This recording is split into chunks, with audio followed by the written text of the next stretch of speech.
how credible is the tradition that Saint Thomas, one of Jesus' apostle, brought Christianity to India? And are there any actual archaeological or textual sources that goes along with this? So, what do you think about this? What is your take on this? Yeah, it's a very interesting question and a hard one too. The reason I say that is the early centuries, the first few centuries since Christ, has been, particularly in India, has been called the period of obscurity. And the reason why it's called the period of obscurity is we don't have much information, about that particular period of Indian Christianity. We do have information. We have some archaeological records. We have quite a number of literary evidence, but all those information are dated to maybe 150 or 200 years after the alleged time of the Apostle Thomas in India. Okay. So when we're talking about evidence or sources that talk about the Apostle Thomas in India, we have the most or the earliest evidence we have is from the latter part of the 2nd century. And so and before moving on to that, usually the literary evidence is divided into two parts. It's categorized into two parts. One kind of evidence is called the outside India sources or outside India evidence. Okay. That is to say that the information we have about the Apostle Thomas coming to India is actually from writings that were available or that were presented outside India. We're talking about a place called Edessa in the region of Persia. Okay. And then so those are one kind of information. They're called the outside India sources. Okay. And then we have the Indian sources. The Indian sources are pretty much oral tradition sources which have come down into the written format much later, maybe 800, 900 years after the oral tradition had taken root. So let me talk about the outside India sources first, because those are the manuscript evidence that we have, the literary evidences we have. So we have even the outside India sources are categorized into two. One is the Eastern sources and the other is the Western sources. Oh. The reason why they divide that into Eastern and Western is because the Eastern sources are more or less in the language of Syriac. Okay. That the information about Saint Thomas in India is in Syriac language. Okay. And the Western sources are in Latin. So you have Eastern historians writing about this, about the arrival of Saint Thomas in India in Syriac, and you have the Western sources about the arrival of the Apostle Thomas and his ministry in India written in Latin. Okay. So when we're talking about the Eastern sources, they are the earliest sources. Okay. So we have three important Eastern sources or Eastern literary evidence, and the first one it's called the Acts of Thomas. Acts of Thomas. Acts of Thomas by Bardesanes, written in Syriac, as I already told you. Okay. Dated to roughly about 180 AD to 230 AD. So that's the dating of the earliest information we have about the Apostle Thomas coming to India. Okay. So it is traditionally believed that the Apostle Thomas came to India around 52 AD and he died in 72 AD. So roughly about 20 years he lived. 20 years. So all the churches he planted, everything, his ministry in India, both in the Malabar region and in the Coromandel region. So all that information we have is from about 130, 150 years after the time of the Apostle Thomas, and that's why it's called the period of obscurity. The reason why I say it's called the period of obscurity is because we don't have contemporary evidence to suggest that this all happened. But that does not mean that all this evidence is useless. It is credible because if you look at the wealth of information that follows. Now I said Acts of Thomas, and then we have surrounding that time we also have another literary evidence which is called the Teaching of the Apostles, which talks about the arrival of Saint Thomas in India, which talks about his ministry in India. And then you have several hymns composed by a famous Syriac poet called Saint Ephraim. So these three are... So these are all manuscripts in Persian category or like... Yeah, in Syriac. They're all Syriac, written okay. in Syriac Syriac. language, which originates from Edessa, which is Okay, Edessa, which is in okay. Persia.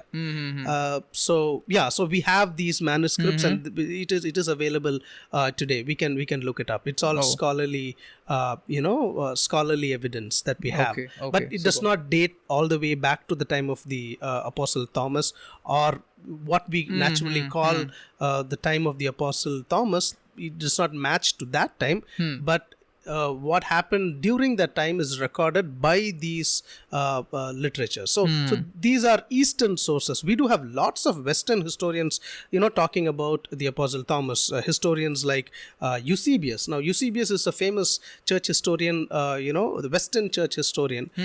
He quotes Origen, who's also an early church father, who lived in the late 2nd century, about 180s, 190s, all the way up to the middle of the 3rd century.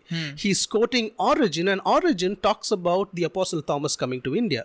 So we not only have Eastern sources, we have Western sources corroborating, the Eastern evidence that is presented regarding the Apostle Thomas. And not only Eusebius, we have Bishop Gregory of Nazianzus, we have church historian Jerome. All these are Western church historians writing in Latin about the ministry of Saint Thomas.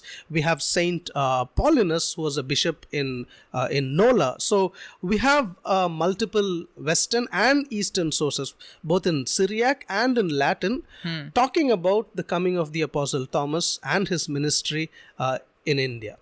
But the difficulty is the reason why some scholars are hesitant to believe in the evidence that is presented right now is because you have the Indian source or the Indian evidence, which is pretty much oral. Nothing was written in the Indian languages. The Indian languages that were spoken at that particular point in time were predominantly some form of Tamil, maybe morphed into, blending into some form of Malayalam or something like that. Because the Malabar region was pretty much filled with people speaking the Proto-Dravidian language, Tamil being one of the oldest. So you have a mixture of Tamil, Malayalam, which was not, it has similarities to the Tamil that we speak today, but some of the words were different. But the Indian sources does not have literature or evidence of a manuscript or something like that. Okay. But we do have Indian sources. We have 3 important sources. That is Indian, evidence for that. You have 3, written in the format of songs. Okay. So one is called the Rabban Paatu. Rabban Paatu is one, the earliest one. Then you have the Veeradayan Paatu and the Margam Kali Paatu. So these are all written in Tamil, or like is written. Actually, we don't have the originals of this. Alleged to be written in the local language, which is Tamil. Okay. So it is believed, now as I said, we don't have written historical record about the Indian sources. So these are all sung and then passed on. And these 3 songs are supposedly written by a disciple of the Apostle Thomas. And so these 3 songs were memorized by the followers of the Apostle Thomas, and this oral tradition carried on. So in these 3 songs you have information about the Apostle Thomas and his ministry in India.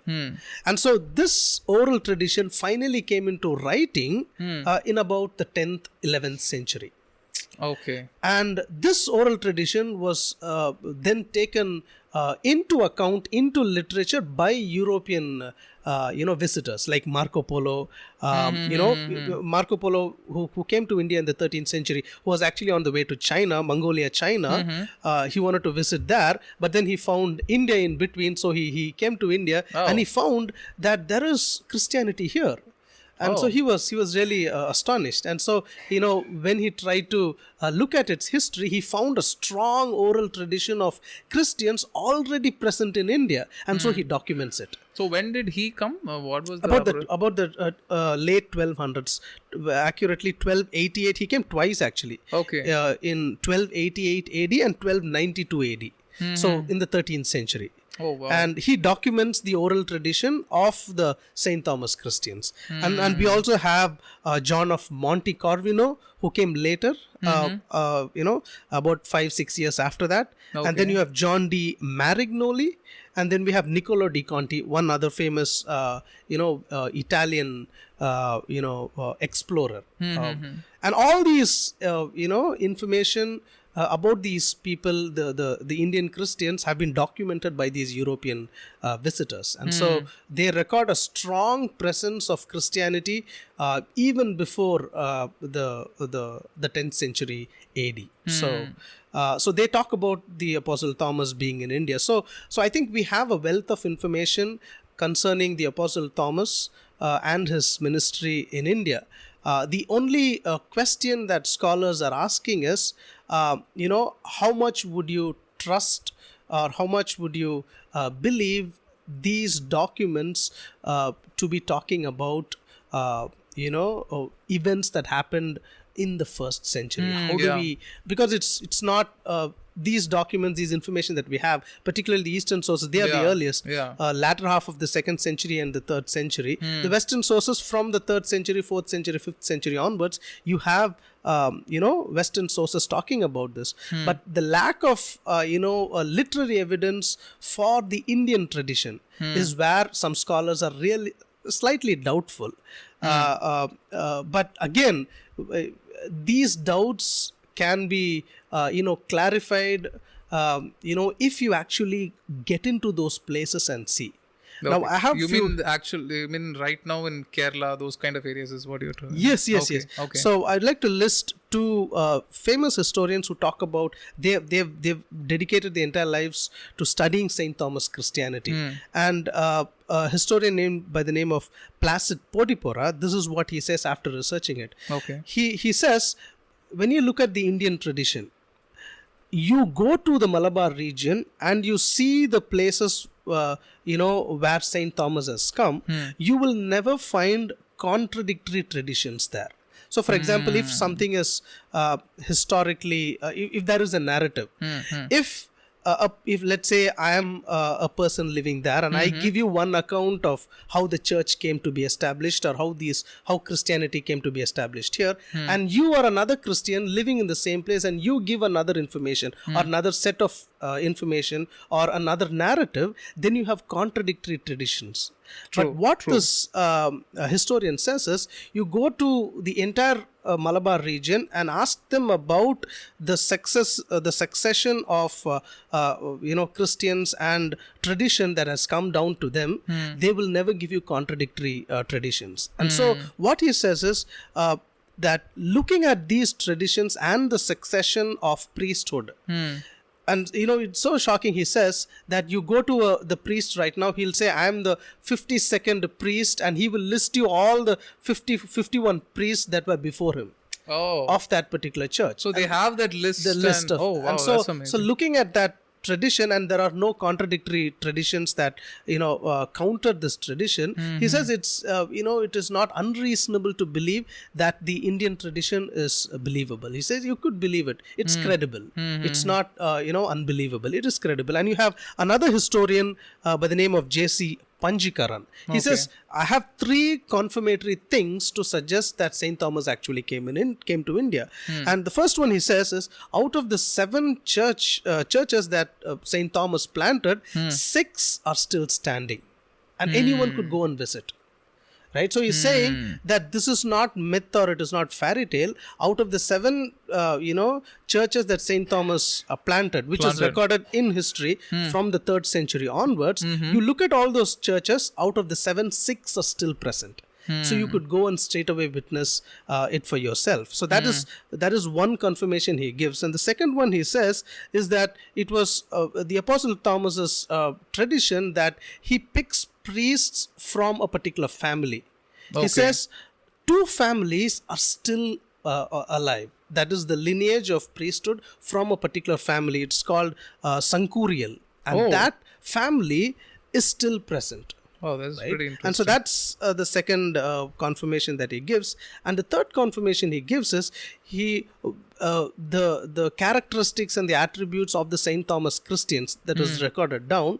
Those characteristics and practices are still being practiced by the Nambudris of the Malabar region. And so you have similarities in lifestyle and practices, religious practices. And so he says, for these three reasons, it is believable that the St. Thomas tradition is true. And so he gives all this evidence to suggest that yes, it is credible, and it is up to the viewer to say, okay, you have all this information now, how much is more? Yeah, which is like, how much is more, right? Yeah. What is more probable? And one small deviation is found in the Indian tradition and the outside India tradition. The outside India tradition seems to suggest that St. Thomas might have come to North India first, particularly into the Indo-Greek kingdoms with the king Gondopharos. Okay, so they have a tradition. The outside India sources tell us that he might have come to the northwestern part of what was subcontinent India at that time, okay, which included Pakistan and little bit of Afghanistan as well. Okay. So the Sindh region. Okay. So that is where you have the Indo-Greek kingdoms of the early centuries. So he may have come there, and then later on moved down, and through the Arabian Sea might have landed in Malabar. But the Indian tradition does not tell us anything about the northwestern region having St. Thomas. It records of St. Thomas coming straight away to Karanganur in Malabar region. So you have a slight deviation, and so some scholars might have some sort of difficulty, but I think it's easy to resolve the difference. I wouldn't say it's a contradiction, I would say it's a difference. Both are different. These two traditions are not contradictory. They're different. It's just variants. It's like you get, for example, you have a historical event happen right now. Hindu newspaper will record the same event. The Indian Express will also record the same event, but they don't write the same things, right? And still the event is recorded, right? So likewise, maybe the Eastern sources, the outside India sources, have recorded the Apostle Thomas going there first, and the Indian tradition may not have bothered about those things, and may have talked about the Apostle Thomas only in India. So it's not a contradiction.